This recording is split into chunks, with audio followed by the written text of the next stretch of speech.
हमजा, हमजा बेटा उठ जाओ, स्कूल नहीं जाना क्या? बच्चा कितना लापरवाह हो गया, अपनी चीजें भी संभाल के नहीं रखता। उठो बेटा हमजा, देर हो जाएगी स्कूल के लिए। हमजा, हमजा, हमजा।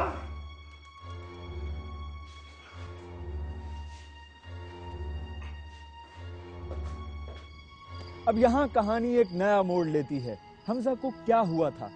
कहीं खुदा ना खास्ता उसकी... नहीं, ऐसा नहीं हुआ था। हिना और ज़ीशान उसको डॉक्टर के पास लेके गए। सारी रिपोर्ट्स ठीक थीं। डॉक्टर के मुताबिक हमजा कोमा में चला गया था। क्यों कोमा में चला गया, इसकी वजह किसी को मालूम नहीं थी। एक माँ की परेशानी में इजाफा होता चला जा रहा था। एक तरफ अनजाना खौफ, तो दूसरी तरफ हमजा का अचानक कोमा में चले जाना। लगता था मुसीबत ने एक हंसते बसते घर का रास्ता देख लिया था। कुछ दिन हॉस्पिटल में रहने के बाद हिना और ज़ीशान हमजा को घर वापस ले आए, जो बदस्तूर कोमा में था। उसकी देखभाल का इंतजाम घर पे ही कर दिया गया था, मगर खौफ और मुसीबत थी कि पीछा ना छोड़ती थी।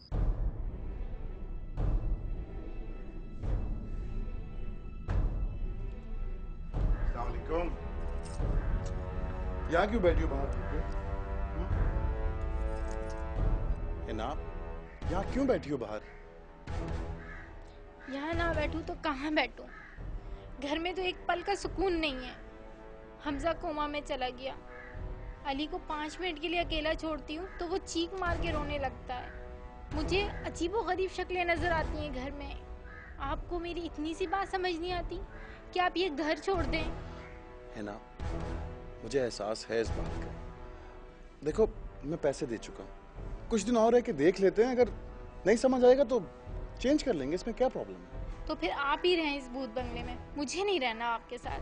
मैं अपने बच्चे लेके कहीं और चली जाऊंगी। आप तो सुकून से सो जाते हैं, मुझसे कभी पूछा है? मैं रात भर नहीं सोती हूँ। जिस दिन से इस घर में आई हूँ, एक रात भी नहीं सोई हूँ। देखो मुझ पे भरोसा करो। मैंने कहा ना, मैं शिफ्टिंग का करता हूँ कुछ। अच्छा, अभी अंदर चलो जाओ। चलो शाबाश, बहुत धूप है, चलो अंदर। सोचने के बाद हल ये निकाला गया कि चूंकि हिना अकेली रहती है घर पे, इसलिए उसको डर लगता है और वो वहम का शिकार हो गई है। ज़ीशान ने हिना को एक और तसल्ली से बहलाया। जब हिना ने अकेले रहने से साफ इनकार कर दिया तो ज़ीशान ने अपनी बहन मारिया को घर पे बुला लिया। क्या मारिया के आने से हिना का खौफ दूर हो जाएगा?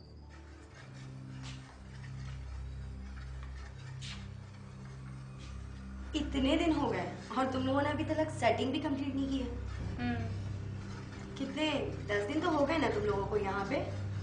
हाँ, 10 दिन हो गए। और इन 10 दिनों में तुम लोगों ने अभी तक किचन भी सेट नहीं किया है। खैरियत तो है ना? खैरियत है। क्या हुआ, कोई बात है क्या? ज़ीशान से झगड़ा हुआ है? नहीं तो हुआ क्या है? पैसों की कोई तंगी है? ऐसी तो कोई बात नहीं। इधर देखो, बताओ मुझे क्या हुआ है?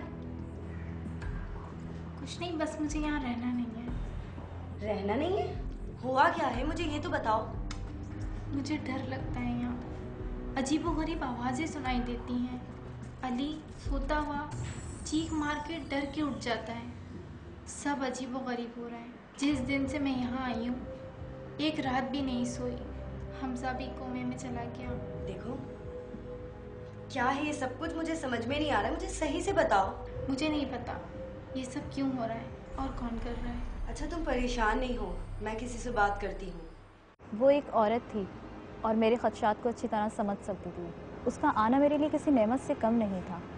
मुझे जब कुछ सुकून मिला तो हमने तफसील से बात की। कुछ करो प्लीज़, वरना तो मेरा यहाँ दम घुट जाएगा। देखो, मैं किसी से बात करती हूँ। कोई खुदा का नेक बंदा, उसको घर दिखा देते हैं। बात वाज़े हो जाएगी कि आया ये तुम्हारा वहम है या वाकई यहाँ कुछ है।